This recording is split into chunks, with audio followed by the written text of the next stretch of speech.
बहू आते ही कर लिया बेटे को वश में। दीपक अपने माता पिता के साथ एक प्यारे से घर में रहा करता था। दीपक हद से ज्यादा शरारती था, क्योंकि वह हमेशा बचपन से ही बहुत ज्यादा शरारत किया करता था। दीपक अपने माता पिता का एक भी कहना नहीं मानता था। वह हमेशा से ही अपने माता पिता के खिलाफ रहता था, तथा जब भी उसके माता पिता उसे पढ़ाई के लिए कहते थे, पर वह मानता नहीं था। आपको बता दें कि दीपक का बचपन से ही शरारत में मन लगता था, और शरारत करते करते ही वह बड़ा हुआ।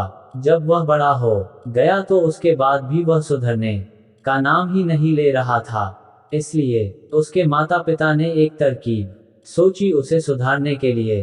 दीपक के साथ उसके माता पिता ने ठीक वैसा ही किया। जैसे ही वह 20 साल का हुआ, वैसे ही उसे सुधारने के लिए उसके माता पिता ने दूर दराज इलाके में उसके लिए लड़की खोजना शुरू कर दिया था। ऐसे में आप सभी को लगता होगा कि जो लड़का अपनी खुद की जिम्मेवारी सही से नहीं उठा पाता है, वह भला लड़की की जिम्मेवारी क्या उठाएगा। उसके माता पिता को एक लड़की मिल गई और वह उस शादी के लिए राजी हो गया।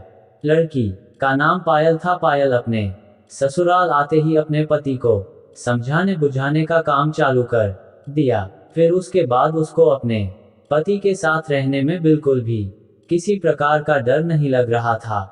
वह धीरे धीरे दीपक के बहुत करीब पहुंच गई थी। अब तो पायल का मन भी दीपक के बिना बिल्कुल भी नहीं लगता था। दीपक भी अब अपने मानसिक संतुलन को नियंत्रित करके वह अपने परिवार के साथ बिल्कुल एक साथ रहने लगा था। धीरे धीरे दोनों में सबसे ज्यादा गहरा प्यार हो गया था। फिर उसके बाद वह अपने परिवार के साथ खुशी खुशी रहने लगा था। एक दिन की बात है, दीपक जब अपने काम पर से घर आ रहा था तो रास्ते में उसे किसी कारणवश दुर्घटनाग्रस्त हो गया था। आपको बता दें कि दीपक दुर्घटनाग्रस्त होने के बाद वह बिल्कुल भी चल फिर नहीं सकता था। फिर उसके बाद उसकी पत्नी पायल उससे कहीं ज्यादा प्यार दुलार से उसके सभी काम किया करती थी। धीरे धीरे जितना पैसा दीपक ने कमाया था, वह सभी दीपक के इलाज में खर्च होने लगा था। अब दीपक के इलाज कराते कराते उसके पास खाने पीने के लिए भी पैसे कम पड़ने लगे थे, क्योंकि दीपक शादी से पहले कुछ नहीं कमाता था। ऐसे में उनके पास ज्यादा पैसे की इकट्ठे नहीं हुई थे, क्योंकि शादी के बाद ही उसने कमाना शुरू किया था।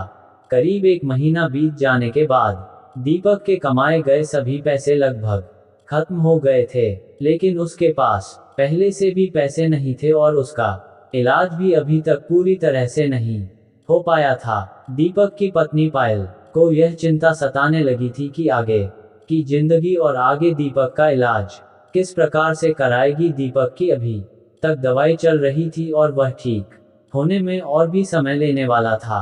अब पैसे भी खत्म हो चुके थे। तभी अचानक पायल ने एक तरकीब सोची।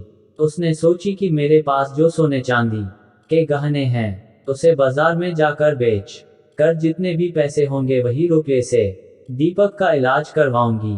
पायल ने ऐसा ही किया। सारे गहने बाजार में सुनार की दुकान में ले जाकर बेच दिया, और फिर जितने पैसे मिले उन सभी पैसों से वह दीपक के इलाज में खर्च किया था, और घर में खाने पीने के सामान भी लेकर आई थी। आपको बता दें कि कुछ दिन बीत जाने के बाद दीपक अपने पैरों से चलने लगा था। वह बिल्कुल सही हो गया था, और जब वह सही हुआ तो सबसे पहले अपनी पत्नी का शुक्रिया अदा किया। उसके कुछ ही दिन बाद दीपक बिल्कुल ठीक हो गया था। वह फिर से काम पर जाने लगा था। वह धीरे धीरे कमाकर पैसे इकट्ठा करके अपनी पत्नी के बेचे गए सारे गहने फिर से खरीद लिए, और उससे ज्यादा ही खरीद लिए थे। अब उसकी शादीशुदा जिंदगी बेहतरीन चल रही थी। अब उसकी जिंदगी में एक नन्हा मुन्ना बेटा आ गया था, जिससे कि दीपक और उसकी पत्नी बहुत ज्यादा खुश रहते थे। दीपक काम करके घर आता था। वह अपने बेटे को खिलाते खिलाते सारे गम और थकावट भूल जाता था। खुद पर जिम्मेदारी आने पर दीपक ने सभी शरारतें बंद कर एक अच्छा जीवन जीना आरंभ कर दिया। और अब दीपक और उसकी पत्नी और उसका बेटा कुंज। तो मैं उम्मीद करता हूँ कि आपको कहानी अच्छी लगी होगी, तो लाइक करें और सब्सक्राइब करें। साथ में घंटी का बात दबा ले, ताकि जो भी वीडियो आए वो सबसे पहले आप तक पहुंचे।